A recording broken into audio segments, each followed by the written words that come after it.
Hello guys, तो हम लोग आगे एक नए वीडियो पे और आज हम लोग देखने वाले हैं क्लास 12th फिजिक्स के बहुत इंपॉर्टेंट सब्जेक्टिव क्वेश्चन।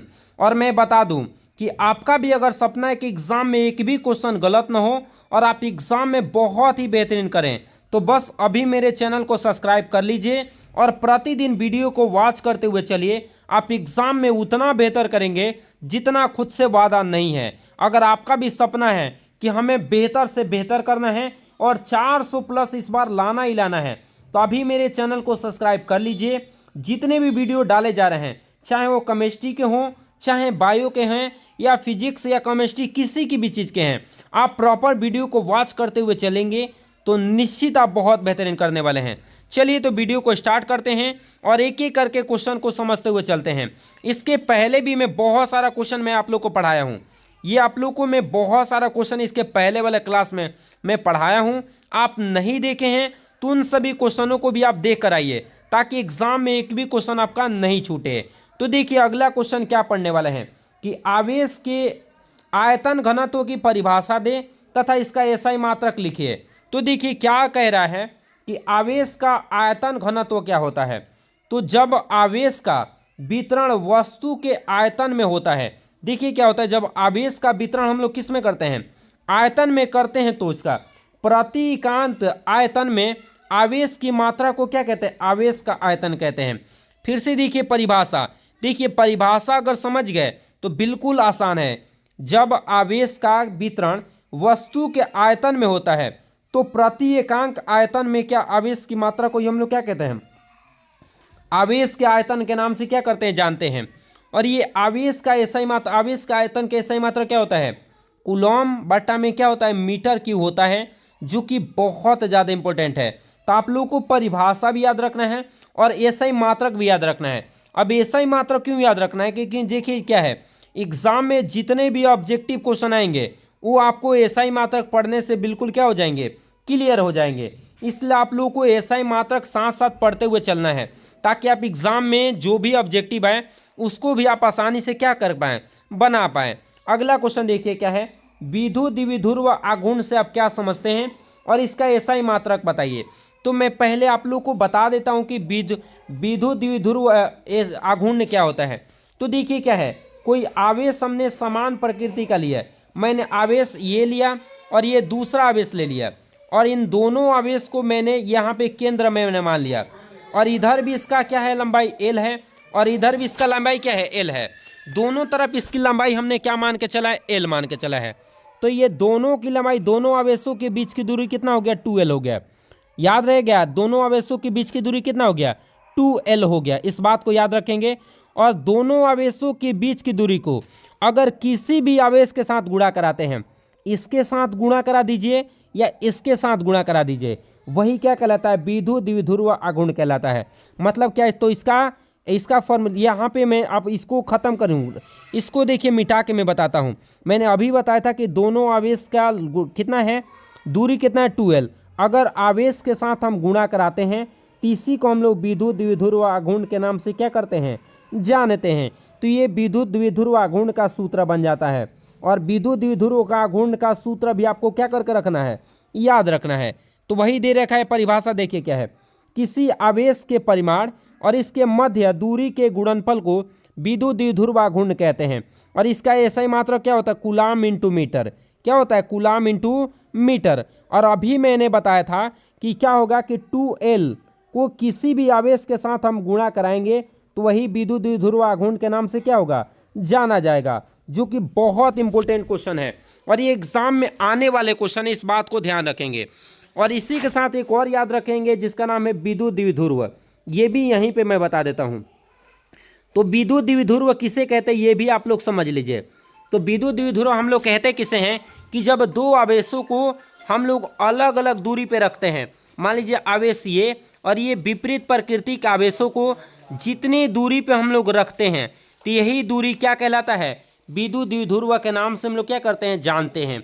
तो दोनों का परिभाषा आप लोग को याद रखना है, विद्युत द्विध्रुव का भी याद रखना है और विद्युत द्विध्रुव आघूर्ण का भी परिभाषा आप लोग को याद रखना ही रखना है। क्योंकि देखिए आपके एग्जाम में कोई भी पूछ सकता है, उसकी कोई गारंटी नहीं है, याद रखा करिए। अगले क्वेश्चन है कि विद्युत क्षेत्र रेखाएं एक दूसरे को प्रतिच्छेद नहीं करते क्यों? देखिए मैं बता दूं कि प्रतिच्छेद नहीं करती है। क्या पूछ रहा है कि विद्युत क्षेत्र रेखा है, मान लीजिए कि विद्युत क्षेत्र रेखा ये भी जा रहा है, ये भी विद्युत क्षेत्र रेखाएं हैं, ये भी विद्युत क्षेत्र रेखाएं हैं, ये भी विद्युत क्षेत्र रेखाएं हैं।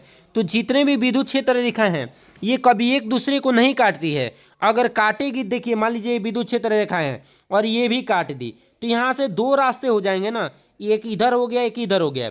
इसीलिए विद्युत क्षेत्र रेखाएं एक दूसरे को कभी काटती नहीं है। क्या दे रखा है कि विद्युत क्षेत्र रेखाएं एक दूसरे को प्रतिच्छेदित इसलिए नहीं करती है क्योंकि वह एक दूसरे के साथ मिलकर एक विद्युत क्षेत्र बनाती है जो कि एक ही दिशा में होता है। यदि विद्युत क्षेत्र रेखाएं एक दूसरे को प्रतिच्छेद करेंगी तो विद्युत क्षेत्र रेखाएं कितने दिशा हो जाएगा? मैंने अभी बताया कि अनिश्चित दिशा हो जाएंगे। जैसे में विद्युत क्षेत्र रेखाएं जा रही है, इधर भी जा रही है, तो इसका रास्ता इधर भी हो सकता है। मैं दूसरे कलर से दिखा देता हूं, इसका रास्ता इधर भी हो सकता है, इधर भी हो सकता है, इधर भी हो सकता है, इधर भी हो सकता है। इसीलिए विद्युत क्षेत्र रेखा एक दूसरे को कभी आपस में क्या करती है? ये काटती हुई नहीं चलती है। और ये बहुत इंपॉर्टेंट है। और देखिए आप लोग के लिए इतना मेहनत कर रहे हैं, प्रॉपर आप लोगों के लिए वीडियो दिया जा रहा है ताकि आप एग्जाम में बहुत बेहतर करें। और आप अभी तक मेरे चैनल को सब्सक्राइब नहीं किए हैं तो प्लीज़ चैनल को सब्सक्राइब कर दीजिए। आपके एक सब्सक्राइब से हम लोग को बहुत मदद मिलती है, इसलिए प्लीज़ आप लोग चैनल को सब्सक्राइब कर ही दीजिएगा। आप लोग सब्सक्राइब करने में 10 सेकंड भी नहीं लगेंगे। देखिए बहुत सारे ऐसे लोग भी हैं जो वीडियो को वॉच तो करते हैं लेकिन लाइक नहीं करते हैं, और बहुत ऐसे भी लोग होते हैं लाइक तो करते हैं लेकिन डिसलाइक भी कर देते हैं। तो ऐसा आप लोग ना किया करिए, आप लोग जरूर लाइक करके जाया करिए ताकि आपके एक लाइक से हम लोग को बहुत मदद मिलती है। इसलिए प्लीज़ लाइक करके ही जाया करिए। अगले क्वेश्चन पे आ जाते हैं। देखिए क्या है, विद्युत विभव किसे कहते हैं और इसका एसआई मात्रक लिखे। तो देखिए विद्युत विभव क्या है मैं अभी बताऊंगा आप लोग को, मैं बता देता हूं। मान लीजिए कोई विद्युत क्षेत्र का कोई ये क्या है, एक बिंदु है और ये अनंत है, तो अनंत से किसी बिंदु तक परिपथ के, ये मैंने टोटल को क्या माना है, ये टोटल को मैं मान ले रहा हूं परिपथ है। ये टोटल क्या है, परिपथ है। और अनंत से कोई आवेश को इस विद्युत क्षेत्र तक हम क्या कर रहे हैं, ला रहे हैं। तो अनंत से किसी एकांक आवेश को के परिपथ के किसी बिंदु तक लाया जाता है, उसी को हम लोग क्या कहते हैं, विद्युत विभव के नाम से क्या करते हैं, जानते हैं। जैसे में क्या दे रखा है परिभाषा, देखिए क्या है, अनंत से किसी आवेश को विद्युत क्षेत्र के भीतर लाने में किया गया कार्य तथा उस आवेश के अनुपात को हम लोग क्या कहते हैं, विद्युत विभव कहते हैं। मतलब क्या हुआ कि देखिए अनंत से किसी आवेश को विद्युत क्षेत्र के भीतर लाने में किया गया कार्य, देखिए मैंने मान लिया कि कोई कार्य क्या किया है, डब्ल्यू किया है, और किसको, कोई आवेश क्यू को मैंने लाने में कार्य कर रहा हूं, तो ये किसका सूत्र हो जाएगा, तो ये विद्युत विभव का सूत्र हो जाएगा। विद्युत विभव का सूत्र क्या हो गया कि एकांक आवेश को लाने में जितना हम लोग काम करते हैं उसी को हम लोग विद्युत विभव के नाम से क्या करते हैं, जानते हैं।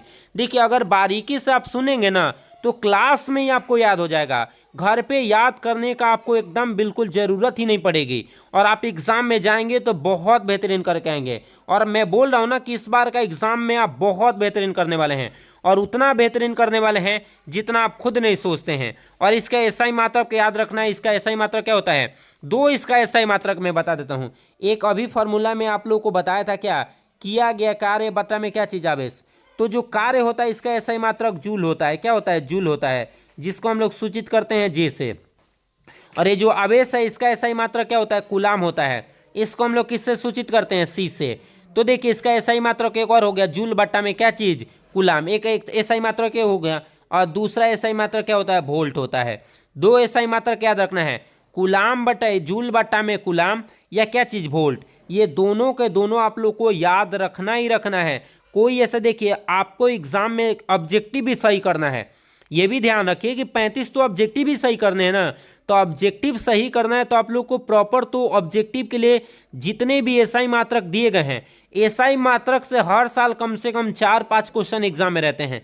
तो जो भी एसआई मात्रक आप लोग को एक्स्ट्रा बताए जा रहे हैं उसको भी याद रखा करिए। ऐसा मत सोचिए 2 नंबर के भी क्वेश्चन में एसआई मात्रक पूछ देता है, और ऑब्जेक्टिव में तो 4-5 क्वेश्चन तो 100% है कि आने ही आने वाला है, तो उसको छोड़ के आप मत जला करिए। ये बात आपको ध्यान रहेगा तो बिल्कुल आप एग्ज़ाम में बेहतरीन करेंगे, और बेहतर से बेहतर एग्ज़ाम में ज़रूर करेंगे।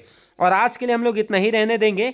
आप लोग पढ़ते रहिए, मेहनत करते रहिए, आप बेहतरीन तो ज़रूर करने वाले हैं। लेकिन हाँ, आप चैनल को सब्सक्राइब नहीं किए तो प्लीज़ सब्सक्राइब करके ही जाइएगा। और इसी के साथ हम लोग मिलेंगे अगले वीडियो में। तब तक के लिए जय हिंद।